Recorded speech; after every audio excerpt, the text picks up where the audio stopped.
அனைவருக்கும் வணக்கம்.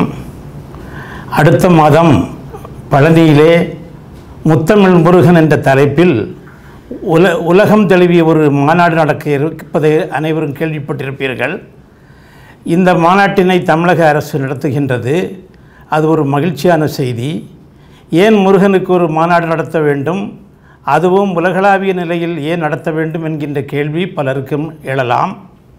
இந்த முயற்சியை 25 ஆண்டுகளுக்கு முன்னர் முதலாக ஆசியவியல் நிறுவனம் மேற்கொண்டது. 1998 முருகன் ஸ்கந்தா என்கின்ற தலைப்பில் உலகளவில் ஒரு மாநாட்டை நடத்தினோம். அந்த மாநாட்டில் 6 கண்டங்களிலிருந்து 28 நாடுகளை சேர்ந்த பிரதிநிதிகள் வந்திருந்தார்கள். உலகளவில் முருகனுக்கென்று நடத்தப்பட்ட முதல் மாநாடு 1998 ஆசியவியல் நிறுவன வளாகத்தில் நடைபெற்ற மாநாடு என்பதை குறிப்பிடுவதில் நான் பெருமகிழ்ச்சி அடைகின்றேன். அந்த மாநாட்டை நான் முன்னின்று நடத்தினேன். அதற்கு பல காரணங்கள் உண்டு. அதற்கு ஒரு 3 ஆண்டுகளுக்கு முன்பு ஒரு அமெரிக்கர் இங்கு வந்திருந்தார். அவருடைய பெயர் பேட்ரிக் ஹாரிங்கன் என்பவர். அவர் என்னிடம் டாக்டர் பட்ட ஆய்வுக்காக முருகன் பற்றிய தலைப்பை எடுத்து செய்யப்போகிறேன் என்று கூறியதும் நான் சற்று அதிர்ச்சி அடைந்தேன். எப்படி உங்களுக்கு முருகன் குறித்த இந்த பின்னணி வந்தது என்று கேட்டேன். அவர் சொன்னார், நான் முருக பக்தராகவே மாறிவிட்டேன். 15 ஆண்டுகளாக கதிர்காமத்தில் அமர்ந்து கொண்டு அந்த கடவுள் தொடர்பான செய்திகளை எல்லாம் தொகுத்து பெரிய அளவில் ஆராய்ச்சி செய்கிறேன் என்று சொன்னார். சரி என்று அவரை ஊக்கப்படுத்துவதற்காக அவரை மாணவராக சேர்த்து கொண்டேன். அந்த ஆராய்ச்சி தொடர்ந்து இருக்கும்போது சில அறிஞர்கள் வந்து கேட்டார்கள், இந்த முருகனுக்காக ஏன் உலகளாவிய நிலையில் ஒரு மாநாட்டை நடத்தக்கூடாது என்கின்ற ஒரு கேள்வியை இடத்தில் எழுப்பினார்கள். எதற்கு நடத்த வேண்டும் என்று கேட்கும்போது எனக்கு சரியான ஒரு பதில் கிடைத்தது. அந்த பதிலை கொடுத்த ஒரு 4 பெரியவர்கள் குறிப்பிடத்தகுந்தவர்கள். அவர்கள் யாருமே இந்தியர்கள் கிடையாது. ஒருவர் அமெரிக்க நாட்டை சேர்ந்த ஃப்ரெட் க்ளோத்தி என்கின்ற ஒரு பெரிய அறிஞர். அவர் மெனி ஃபேஸஸ் ஆஃப் முருகன் என்கின்ற ஒரு அருமையான நூலை எழுதியிருந்தார். அந்த நூலை எனக்கு அவர் அனுப்பி வைத்தார். அதற்கு அடுத்து டென்னிஸ் ஹட்சன் என்கின்ற ஒரு பெரும் பேராசிரியர், அவருடைய ஆராய்ச்சி கட்டுரைகளை எல்லாம் எனக்கு அனுப்பி வைத்திருந்தார். எல்லாவற்றுக்கும் மேலாக தமிழ் ஆராய்ச்சியில் தலைமையிடம் பெறுகின்ற கமில் சுலபில் என்கின்ற செக் நாட்டு அறிஞர் the smile of Murugan in Tamil literature என்ற ஒரு அருமையான நூலை எழுதியிருந்தார்.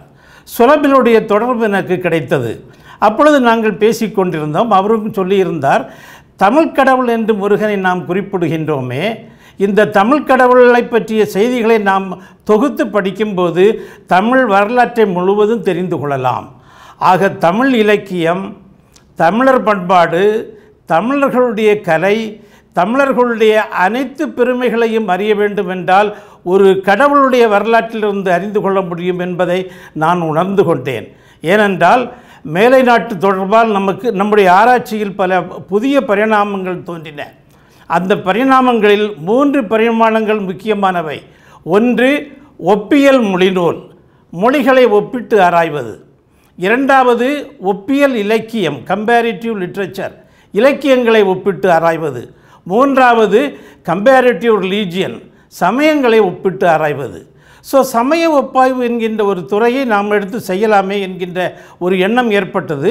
ஏனென்றால் ஏற்கனவே திராவிட மொழிகள் பற்றிய ஆராய்ச்சியில் நான் ஈடுபட்டிருந்தேன். ஷெல்லியும் பாரதியும் என்கின்ற ஒரு நூலை என்னால் படைக்க முடிந்தது. அது ஒப்பிலக்கியத்திற்கு ஒரு தகுந்த வழிகாட்டியாக அமைந்தது. ஆகவே கம்பேரிட்டிவ் ரிலீஜியன் என்கின்ற தலைப்பில் நாம் செய்யலாம் என்கின்ற எண்ணம் ஏற்பட்டது.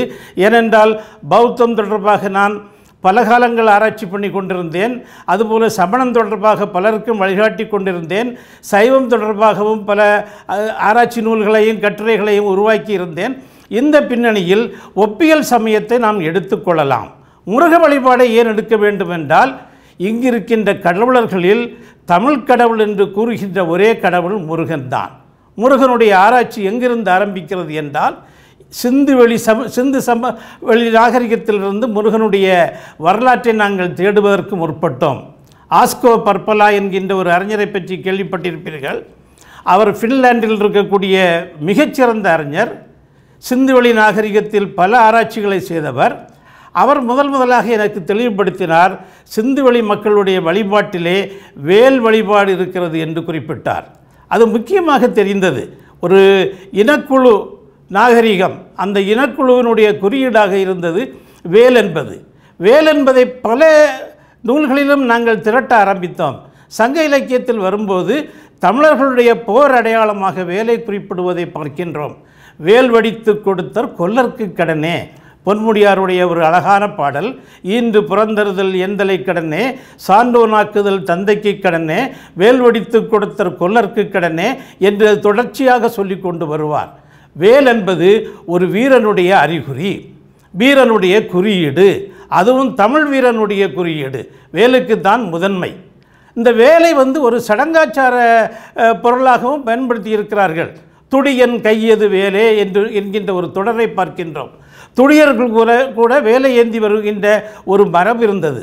ஆகவே வேலை வழிபடுகின்ற மரபு தமிழர்களுடைய மரபாக இருந்தது. அது பின்னால் வேர்க்கோட்டம் என்று கோயில்கள் வேலுக்கு எழுப்பப்பட்டதாக நாம் அறிகின்றோம். இது வரலாற்றுக்கு முற்பட்ட காலம். வரலாற்று காலத்திற்கு நாம் வருவோம் என்றால் சங்க இலக்கியங்கள் நமக்கு பல சான்றுகளை தருகின்றது. முருகனை பற்றிய முதல் குறிப்பு தொல்காப்பியத்தில் கிடைக்கின்றது. தொல்காப்பியர் கூறுகின்றார், சேயோன் மேய மைவரை உலகமும். மைவரை உலகம் என்றால் குறிஞ்சி நிலப்பகுதி. குறிஞ்சி நிலப்பகுதியினுடைய கடவுளுடைய பெயர் சேயோன். ஏன் அவனை சேயோன் என்று அழைக்கின்றோம் என்றால் அவன் சிவப்பு நிறம் பொருந்தியவன், அல்லது அவன் சூரியனுக்கு நிகரானவன். ஆக குறிஞ்சி நில கடவுளாக முருகனை பார்க்கின்றோம். இந்த முருகனோடு தொடர்புள்ள வேறு சில கடவுளர்களையும் நாம் பார்க்கின்றோம். கொற்றவை என்கின்ற கடவுள், இதெல்லாம் திராவிட கடவுளர்கள்.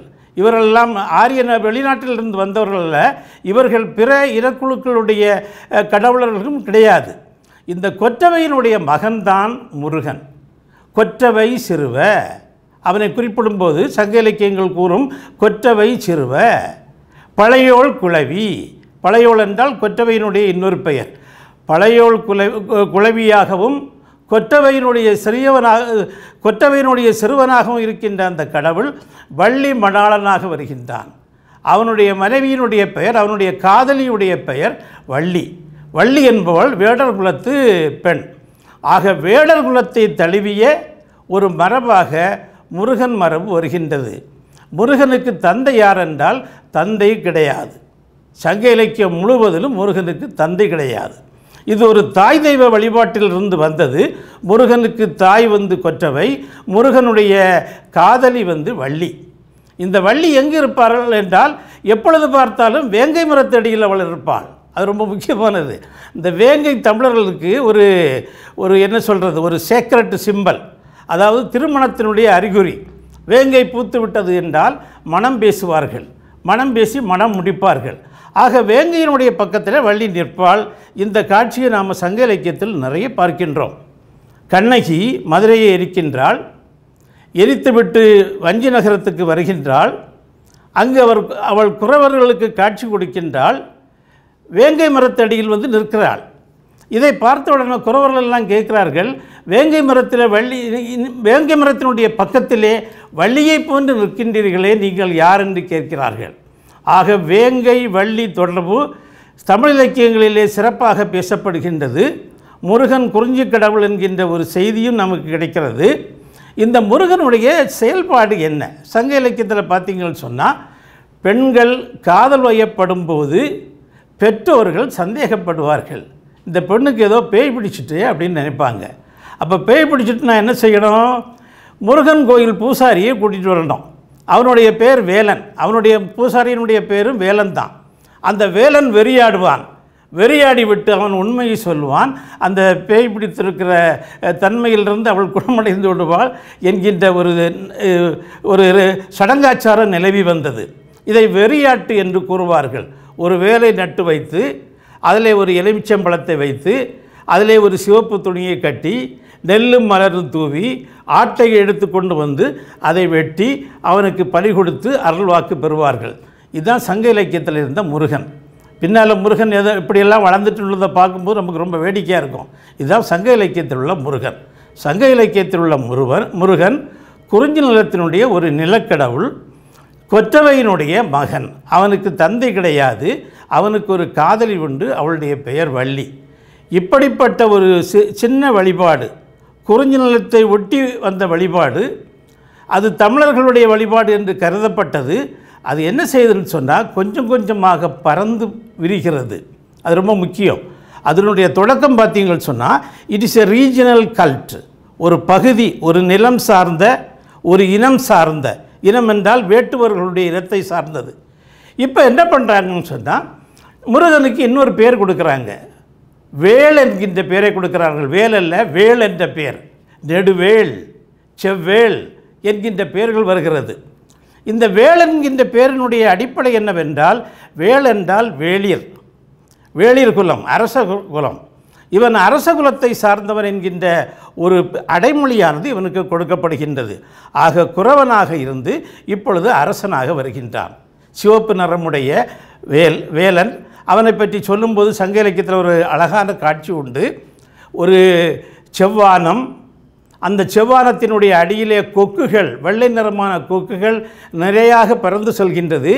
அதை பார்க்கும்போது புலவர் சொல்லுகிறார், இந்த கொக்குகளை பார்க்கும்போது எப்படி தெரிகிறது என்றால் முருகனுடைய மார்பில் அணிந்திருக்கின்ற கடப்பம்பூ மாலையை போன்று இந்த கொக்குகள் பறக்கின்றது என்று கூறுவான். செவ்வானம் முருகனுக்கு ஓமையாக கூறப்படுகிறது. இந்த கொக்குகள் கடம்ப மலரோடு இணைத்து பேசப்படுகின்றது. ஆக முருகனுக்கு கடம்ப மலர் ஒரு தூய்மையான மலர் என்கின்ற ஒரு எண்ணமும் இருந்தது. இப்போ என்ன மாற்றம் ஏற்படுகிறது என்றால், இது முதல் பகுதி. இரண்டாவது பகுதியில் இந்த முருக வழிபாடு மெதுவாக நகர்ந்து நகரங்களுக்கு வருகிறது. அந்த நகரங்களுக்கு வரும்போது இந்த முருக வழிபாடு பற்றிய புராணங்கள் எல்லாம் ஏராளமாக வருகின்றது. அது எதில் நம்ம பார்க்கிறோம் என்றால் திருமுருகாற்றுப்படை, பரிபாடல். இந்த இரண்டு நூல்களும் சங்கத்தினுடைய பிற்காலத்தில் எழுதப்பட்டது. இதில் முருகனுடைய அந்த ரோலே வித்தியாசமாக இருக்கும். முருகன் நிலக்கடவுள் கிடையாது. இங்கு வரும்போது மதுரைக்கு முருகனுடைய வழிபாடு வருகிறது. இங்கு பெண்கள் எல்லாம் குறவையாடுகிறார்கள். காஞ்சிப்பூவை சூடி மதுரையில் பெண்கள் குறவையாடுகிறார்கள். முருகனுடைய பூசாரியும் அவர்களோடு சேர்ந்து கொள்கின்றான். அவனும் ஆடுகின்றான். இப்பொழுது முருகனுக்கு ஒரு பரந்த பார்வையை கொடுக்கின்றார். அவனுக்கு செவ்வேல் என்கின்ற பட்டமும் சூடப்படுகிறது. அவன் ஒரு தமிழ் கடவுள் என்கின்ற ஒரு கோலத்தை இங்குதான் பெறுகின்றான். முருகனை அறிமுகப்படுத்தும் போது உலகம் ஓப்ப வலநேர்பு திரிதர பலர்புகள் ஞாயிறு கடற்கண்டாங்கு ஓவர இமைக்கும் சேழ்மிணங்கு அவிரொளி உருணர் தாங்கிய மதனுடைய நோன்றால் செருணர் தேய்க்கும் செல்லுரல் தடக்கை மறைவில் கற்பின் வானுதல் கணவன் அப்படின்னு அறிமுகப்படுத்துகிறார். அது ஒரு முக்கியமானது. இப்பொழுது Murugan he is a cosmic god. ஒரு உலகம், ஒரு பரந்த பார்வையை முருக வழிபாடு பெறுகின்றது. அது மட்டுமல்ல, பரிபாடலில் பார்த்தீங்கன்னு சொன்னால் ஒரு பெரிய திருப்பம் ஏற்படுகின்றது. இதுவரை முருகன்கிட்ட இறந்து பெறுபவர்கள் எல்லாம் அணங்கு அல்லது சூர் என்கின்ற பேயை விரட்ட வேண்டும். அவன் விரட்டி விடுவான்.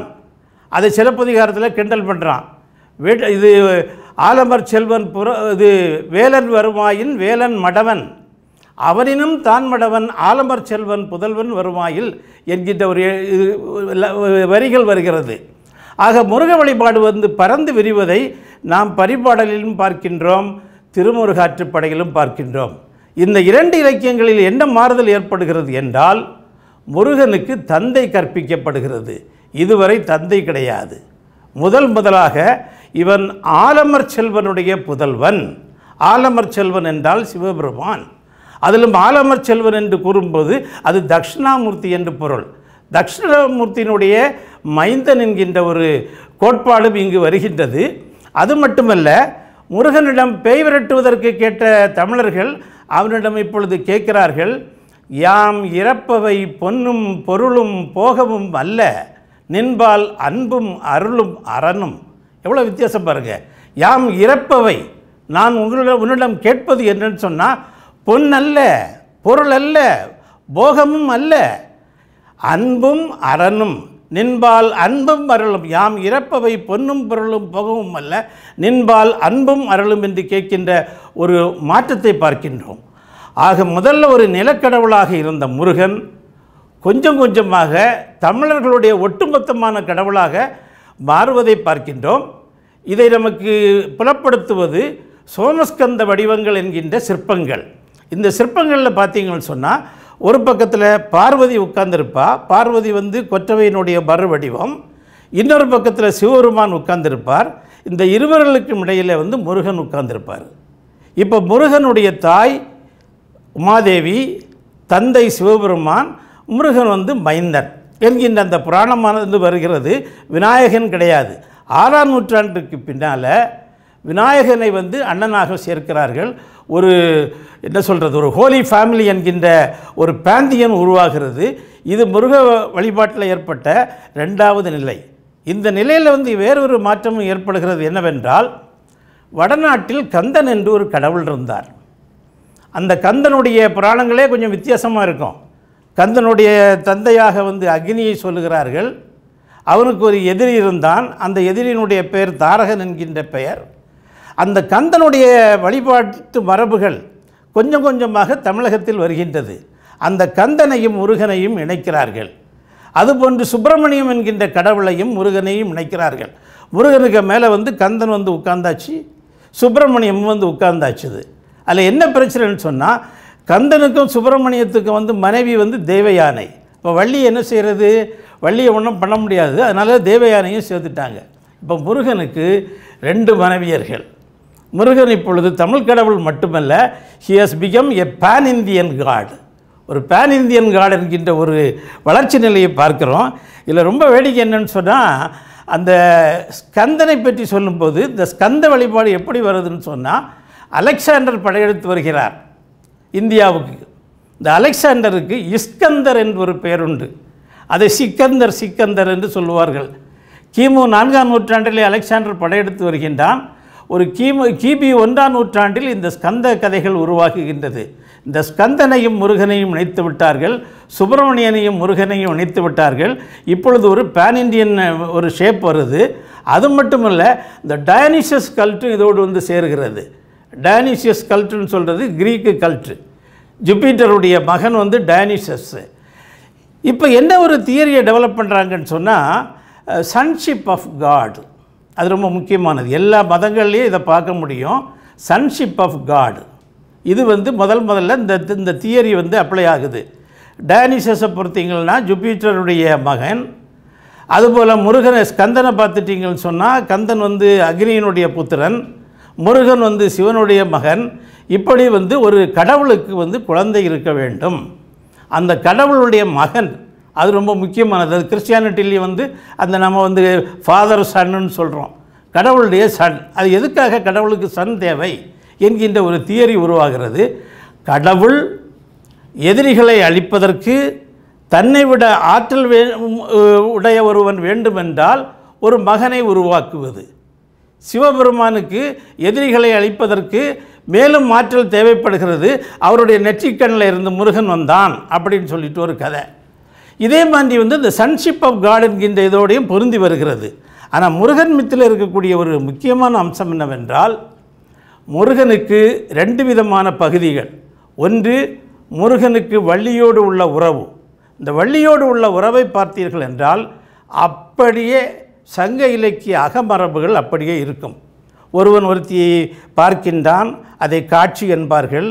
அதற்கடுத்து ஐயம், அவனுக்கு சந்தேகம் உண்டாகிறது, இவள் மானிட பெண்ணா இல்லது தெய்வீக பெண்ணா என்கின்ற சந்தேகம் வருகிறது. அப்புறமா தெளிதல் ஏற்படுகிறது. அப்படி கொஞ்சம் கொஞ்சமாக போய் களவு மனத்தில் ஆரம்பித்து கற்பில முடியும்.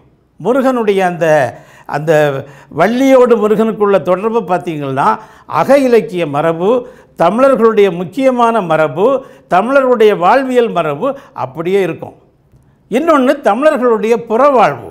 அந்த புறவாழ்வு வந்து முருகனுக்கும் சூரனுக்கும் உள்ள பகை, அந்த போர், அதில் வந்து தமிழர்களுடைய அந்த புறவாழ்வு அப்படியே இருக்கும். ஆக அகமும் புறமும் இணைத்து இந்த முருகனுடைய கதைகள் வந்து அமைவது தமிழர்களுடைய கடவுள் என்று சொல்கின்ற ஒரு தகுதி முருகனுக்கு மட்டும்தான் இருக்கிறது என்பதை தெளிவாக வெளிப்படுத்துகின்றது. இப்படி வர்ற சமயத்தில் வந்து இந்த கல்ட்டு கொஞ்சம் கொஞ்சமாக பரவ ஆரம்பிக்குது. கார்த்திகேயன் என்கின்ற ஒரு கடவுள், அந்த கடவுள் பிரம்மச்சாரி. அந்த கடவுளையும் கொண்டு இதோடு இணைத்து விட்டார்கள். முருகன், கந்தன், கார்த்திகேயன், இஸ்கந்தர், டயனிசிஸ் எல்லாம் சேர்ந்தாச்சுது. இப்போ முருக வழிபாடு வந்து கொஞ்சம் கொஞ்சமாக இந்த புலம்பெயர்ந்த மக்களின் மூலமாக நம்ம மக்கள் புலம்பெயர்ந்து செல்லும்போது எதை கொண்டு போக மறந்தாலும் முருகனை கொண்டு போக மறப்பதில்லை. ஆக இந்த முருக வழிபாடு 60 நாடுகளில் பரவி இருந்தது. 60 நாடுகளிலும் தமிழர்களுடைய அடையாளமாக இருந்தது முருகக் கடவுள். ஆக தமிழ் என்பது முருகனோடு பிரிக்க முடியாத ஒரு பகுதியாக அமைவதை பார்க்கின்றோம். தமிழ் என்றால் முருகன், முருகன் என்றால் தமிழ் என்கின்ற ஒரு என்ன சொல்கிறது, புராணத்தின் ஒரு அடிக்கருத்து அப்படியே உருவாவதை பார்க்கின்றோம். இது உலகத்தில் சில கடவுள்களுக்கு தான் இந்த மாதிரி ஒரு கல்ச்சுரல் பேக்ரவுண்ட் அமைகிறது, ஒரு எத்தனிக் பேக்ரவுண்ட் அமைகிறது சில கடவுளர்களுக்கு தான். அந்த அடிப்படையில் முருக வழிபாடு மிக முக்கியமானது என்பதை நாங்கள் உணர்ந்து கொண்டோம். முருகனை பற்றிய ஆராய்ச்சி பல ஆராய்ச்சிகளுக்கு வித்திடும் என்று எண்ணினோம். இதில் ஏராளமான அறிஞர்கள் கலந்து கொண்டு எங்களோடு பேச வந்தார்கள். நாங்கள் ஒரு மாநாடு நடத்துவது என்று முடிவு பண்ணினோம். 1998 டிசம்பர் 28 ஒரு 4 நாட்கள் இந்த மாநாட்டை நடத்துவது என்று முடிவு செய்தோம். இப்பொழுது வந்த கொஸ்டின் எல்லாம், இந்த மாநாட்டை எப்படி நடத்துவது, அறிஞர்கள் மட்டும் நடத்துவதா இல்லது பக்தர்களையும் சேர்த்து கொள்வதா, இந்த கேள்வி வந்தது. அப்போ பலரை என்கிட்ட சொன்னாங்க, இந்த பக்தர்களை சேர்க்காதுங்க, பக்தர்களை அறிஞர்களையும் சேர்த்து அடிதடி தான் நடக்கும், நீங்கள் நிறைய போலீஸ் கொண்டு போட வேண்டியது இருக்கும், ஆக பக்தர்களையும் அறிஞர்களையும் இணைப்பது சரியல்ல என்றார்கள். ஆனால் எனக்கு அது உடன்பாடு அல்ல. ஏனென்றால் ஒரு சமயத்தினுடைய இதயம் என்பது பக்தர்கள், மூளை என்பது அறிஞர்கள். இதயம் பேசுவதை மூளை கேட்க வேண்டும், மூளை சொல்லுவதை இதயம் கேட்க வேண்டும். அப்பொழுதுதான் ஒரு சமயம் முழுமை பெற முடியும். ஆகவே நாம் ஒரு அட்டெம்ப்ட் எடுத்து பார்ப்போமே அப்படின்னு சொல்லிட்டு திட்டம் போட்டோம். திட்டம் போட்டு இதில் எப்படி மக்களை கூப்பிடுவது, அழைப்பது, ஏனென்றால் தமிழர்கள் எல்லாம் இதில் ரெப்ரசன்ட் பண்ணணும் விரும்புகிறோம். ஏனென்றால் தமிழ் கடவுள்னு சொல்லும்போது தமிழ் மக்களை இணைக்கின்ற ஒரு இணைப்பு பாலமாக அமைய வேண்டும். ஏனென்றால் தமிழர்களை மொழியால் இணைக்க முடியாது என்பது நாங்கள் கண்டுகொண்ட விஷயம். ஏனென்றால் வெளிநாட்டுக்கு சென்ற தமிழர்கள் தமிழை மறந்து விட்டார்கள். ஆனால் தமிழை மறந்தாலும் அவர்கள் முருகனை மறக்கவில்லை. ஆக முருகனை தமிழ் இனத்தினுடைய ஒரு மெட்டஃபராக எடுத்து இந்த மாநாடை தொடரலாம் என்று எண்ணினோம். அந்த குறிக்கோளோடு நான் அமெரிக்கா சென்றேன். அமெரிக்காவில் ஃபெட்னாவில் நான் உரையாற்றினேன். இப்படி முருகக் கடவுள் பற்றிய ஒரு ஆராய்ச்சியை மேற்கொள்வதற்காக ஒரு மாநாடு நாங்கள் திட்டமிட்டிருக்கின்றோம், எல்லாரும் கலந்து கொள்ளலாமே என்று நான் கேட்டேன். அதற்கு பலரும் மகிழ்ச்சியோடு விருப்பம் தெரிவித்தார்கள். அப்புறமா அமெரிக்காவில் உள்ள ஒவ்வொரு சிட்டிலையும் போய் நான் பேசினேன். தமிழ்ச்சங்கங்களில் சிகாகோ தமிழ்ச்சங்கத்தில் ராம்மோகனுடைய தலைமையில் உரையாற்றினேன். இந்த முருகன் கல்ட்டு எப்படி நம்ம எடுத்துகிட்டு போகலாம், தமிழ் கலாச்சாரத்தை பிரதிபலிக்கின்ற ஒரு கல்ட்டாக இருக்கிறது, இதை எப்படி எடுத்துக்கொண்டு போகலாம். இதில் செக்கு நாட்டு அறிஞர்கள் நம்மோடு இருக்கிறார்கள், அதுபோல் அமெரிக்க நாட்டு அறிஞர்கள், இங்கிலாந்து நாட்டை சார்ந்த அறிஞர்கள், உலக அளவிலே தமிழராட்சியில் ஈடுபடுகின்ற எல்லா அறிஞர்களும் இருக்கிறார். இப்படியாக பல நாட்டு அறிஞர்களை நாங்கள் தொடர்பு கொள்ள ஆரம்பித்தோம். அமெரிக்காவில் ஒரு பால்டிமோருக்கு சென்றோம்.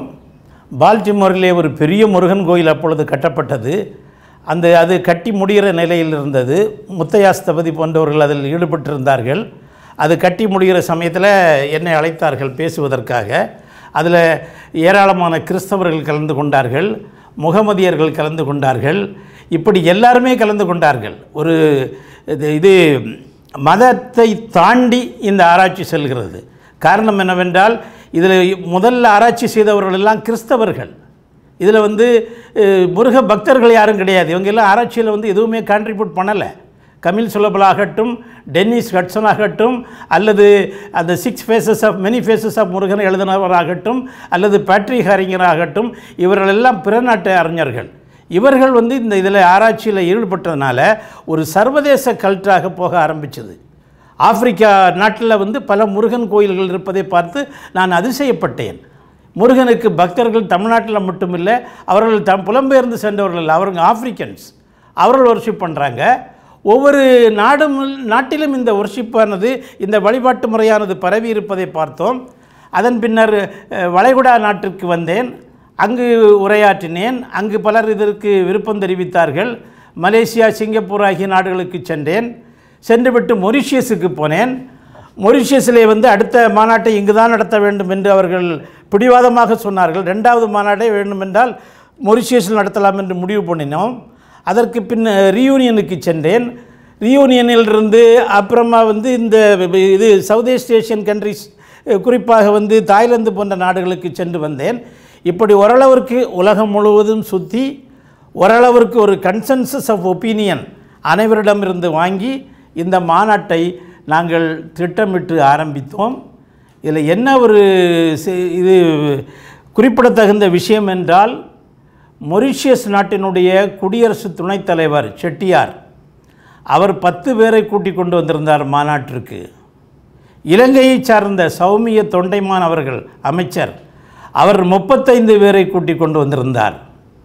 ரஷ்ய நாட்டை சேர்ந்த அலெக்சாண்டர் டுபியான்ஸ்கி அவர் 10 நாளுக்கு முன்னாலே இங்கே முகாமிட்டு இந்த மாநாட்டு இது செயல்பாடுகளை கவனித்து வந்தார்.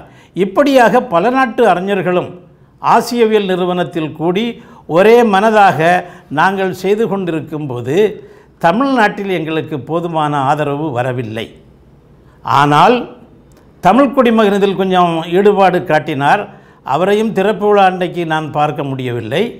மற்றவர்களெல்லாம் வந்திருந்தார்கள். மொரிஷியஸ் நாட்டு அமைச்சர்கள் எல்லாம் வந்திருந்தார்கள். மகாலிங் ஒரு கமிட்டி போட்டிருந்தோம், இந்த செயற்குழு என்கின்ற ஒரு கமிட்டியை போட்டிருந்தோம். அதற்கு அருட்செல்வர் மகாலிங்கம் தலைவராக இருந்தார், நான் செயலாளராக இருந்தேன். அருட்செல்வர் இதில் நிறைய பங்காற்றினார். பல படைவீடுகளை நாங்கள் சந்திக்க வேண்டியிருந்தது. அதில் ரொம்ப குறிப்பாக என்னன்னு சொன்னால், முருகன் கோயிலை மட்டும்தான் நம்ம படைவீடுகள்னு சொல்கிறோம். முருகன் கோயிலுக்கு மட்டும்தான் படைவீடுன்னு பெயர். படைவீடுன்னு சொன்னால் வார் கேம்பு. ஏனென்றால் அவன் ஒரு வெற்றியினுடைய வீரனாக அவன் கருதப்பட்டதுனால, வீரர்களுடைய கடவுளாக கருதப்பட்டதுனால அவனுடைய கோயில்களை எல்லாம் படைவீடு என்று கருதுகின்ற நிலை வந்தது. முருக வழிபாட்டிலே 2 விதமான மரபுகள் தோன்றிவிட்டது. ஒன்று வேட்டுவர்களுடைய மரபு, அதை லிட்டில் ட்ரெடிஷன் என்று கூறுகின்றோம். இன்னொன்று பிக் ட்ரெடிஷன். இந்த பிக் ட்ரெடிஷனில் பார்த்தீங்கன்னு சொன்னால் சமஸ்கிருதமும் கலந்துவிடும். அந்த கோயில்களை கட்டும்போது ஆகம நெறிப்படி கட்டுவது. முருகன் ஒரிஜினலாக ஒரு நான் வெஜிடேரியன் கடவுள், அசைவ கடவுள். அந்த அசைவ கடவுளை இப்போ சைவ கடவுள் ஆக்கிட்டாங்க. இவன் சைவன் ஆகிவிட்டான். இவனுடைய அந்த பார்வை, இவனை சொல்லுகின்ற முறையில் எல்லாம் பல மாற்றங்கள் ஏற்பட்டது. ஆனால் வளர்ச்சி இருப்பதை பார்க்கின்றோம். தமிழ் சமுதாயம் என்னென்ன மாற்றங்களை எல்லாம் ஏற்றுக்கொண்டதோ அதை முழுவதும் முருகனுக்கு மேலே திணிக்க ஆரம்பித்தாங்க.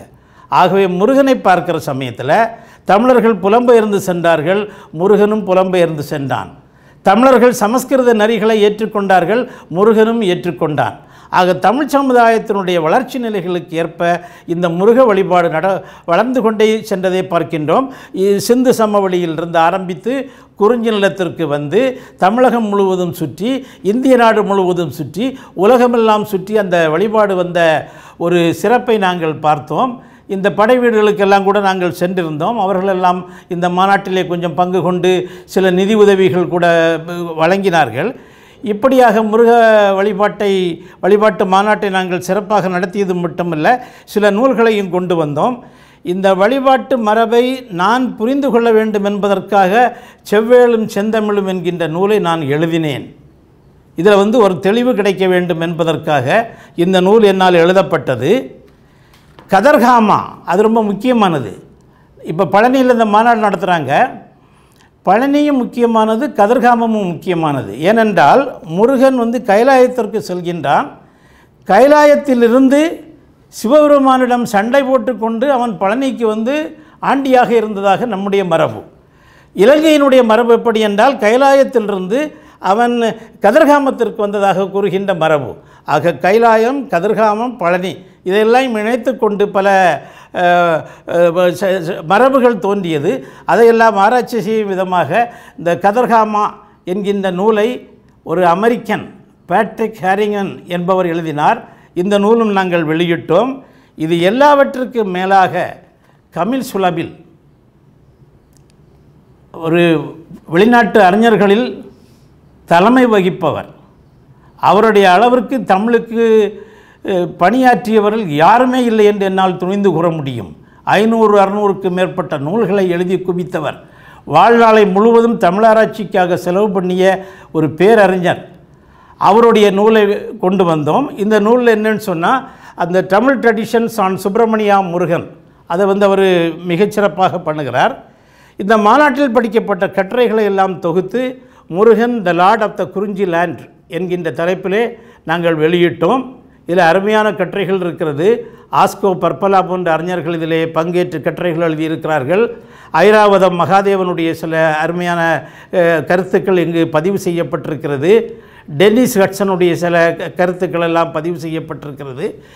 ஒரு சிறப்பான ஒரு நூலாக இது வந்தது. பாரத பிரதமர் இதற்கு அணிந்துரை எழுதியிருக்கின்றார். ஒரு நூலை நாங்கள் கொண்டு வர முடிந்தது. அதுபோன்று ஒரு மலரை வெளியிட்டோம். இந்த மலரினுடைய சிறப்பு என்னவென்றால், முருகன் கோயில்கள் எங்கெல்லாம் இருக்கிறது என்பதை இங்கு தொகுத்தளித்திருக்கின்றோம். அது மட்டுமல்ல, இந்த மாநாட்டிலே கட்டுரை படித்த அறிஞர்களுடைய அந்த கட்டுரை சுருக்கங்கள் எல்லாம் கொடுக்கப்பட்டிருக்கிறது.